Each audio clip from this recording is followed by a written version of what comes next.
Opinion through cracked mirror. A saga of Gandhi's light shadow in Mahatma's Manifesto. Imagine a twilight realm where the setting sun casts long shadows across a dusty plain.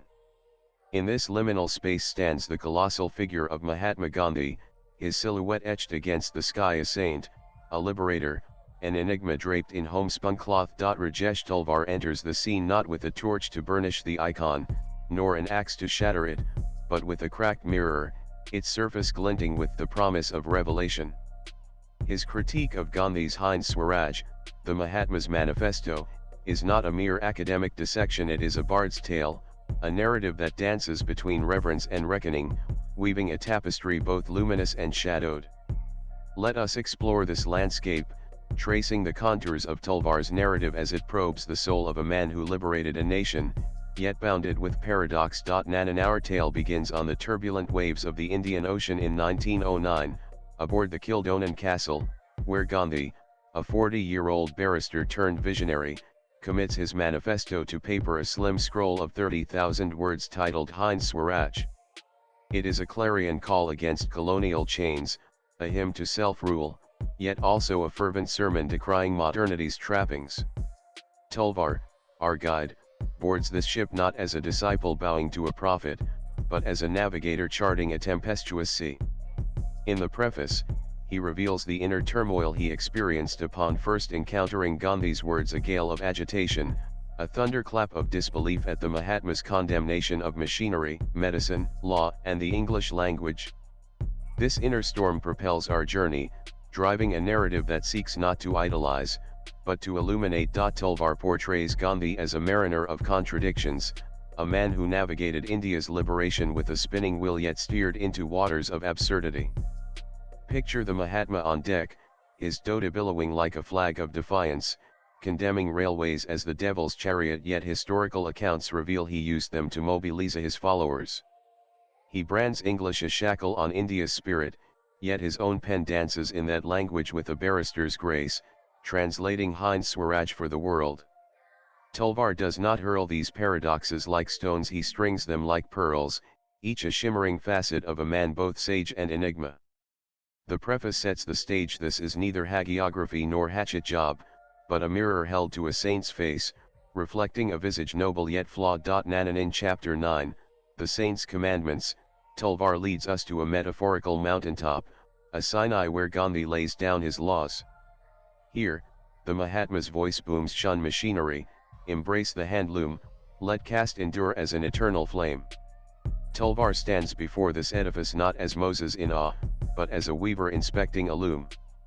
He finds the threads of Gandhi's vision tangled, some taut with wisdom, others frayed with folly. The Mahatma extols caste as a pillar of restraint, a system to organize society like a quilt of distinct patches. Hereditary principle is an eternal principle, Gandhi writes, as quoted by Talwar, a decree that fixes a Brahmin as a Brahmin, a Shudra as a Shudra, for fear of chaos. Yet Talwar examines this quilt, seeing not harmony but division.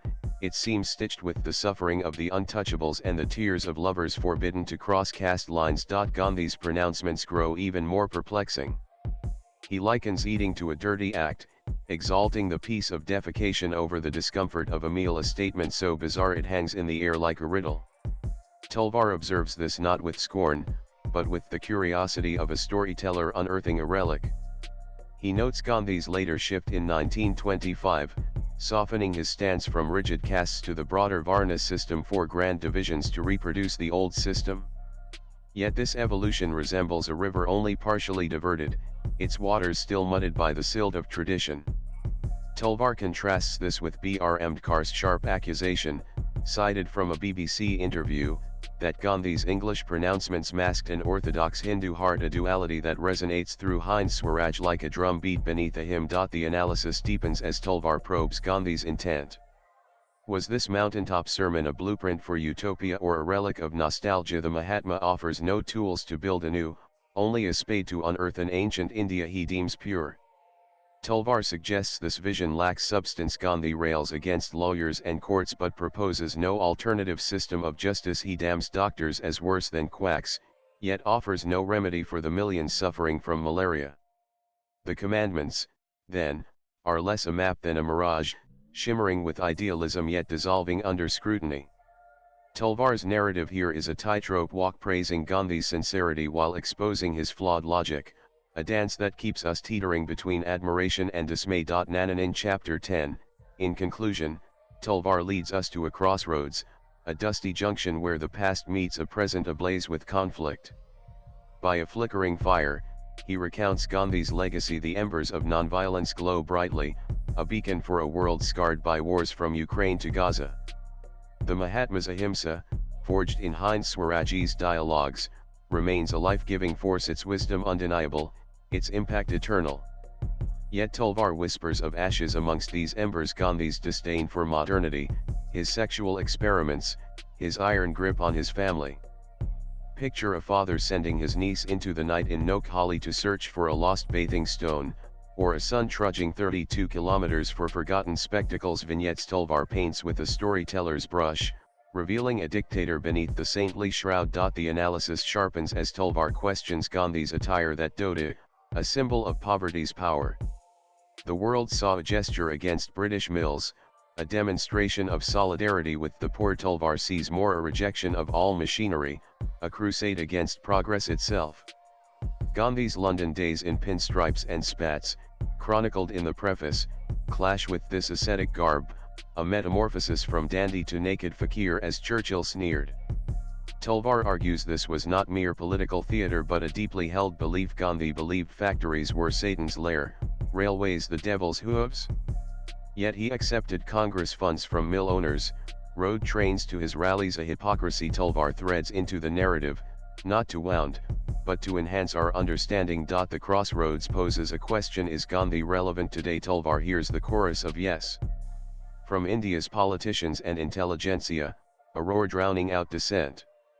He acknowledges the 8 Oscars awarded to the 1982 film Gandhi, the dignitaries at Shanti Van, yet presses further. Nonviolence endures, yes, but what of the rest? The Brahmacharya experiments, the enema obsession, the vaccine disdain, these are weeds in Gandhi's garden, choking the roses of ahimsa. Talvar cites Einstein's I scarce believe such a man walked this earth, but juxtaposes it with the physicist's likely shock at Gandhi's anti-science stance, a clash of titans unspoken. The Mahatma's relevance, Talvar concludes, is a flickering flame, brilliant where it warms, dim where it scorches. Nanan Talvar's manifesto is not a dry list of faults, it is a saga, a fireside yarn spun with metaphorical flair. His prose soars like a kite in a monsoon wind, vivid, daring, unafraid to plunge into the storm. Gandhi emerges as a titan of flesh and blood, a man who liberated a nation with a charkha yet entangled it in whimsy.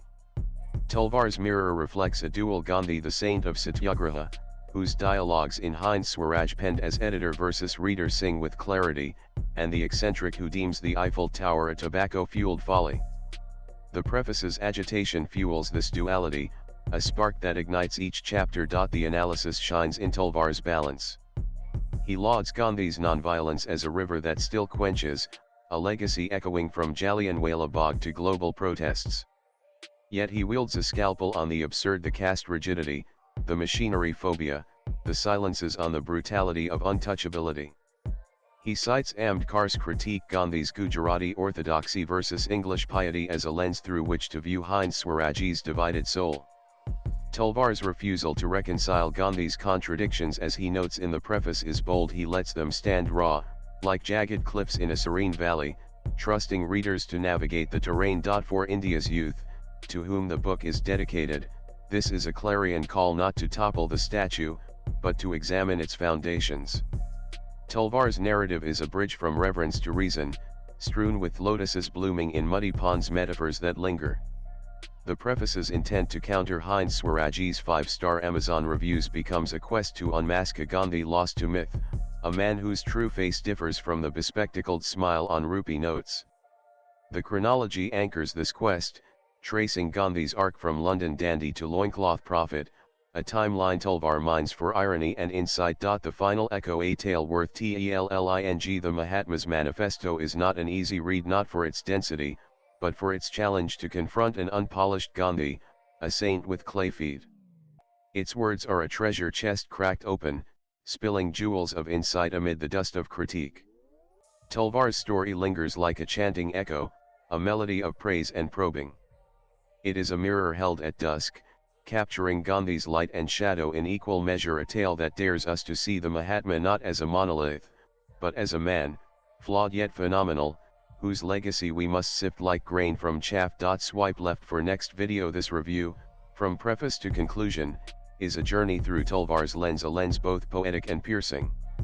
Should more chapters emerge, the tale can only grow richer. For now, it stands as a saga of a saint revisited, a manifesto reimagined, and a mirror bravely raised. The author is an architect and historian. This extract has been taken from his introduction to his book, Babur the Chessboard King, with the permission of the publisher. Views expressed in the above piece are personal and solely that of the author. They do not necessarily reflect News 18's views. Latest blogs.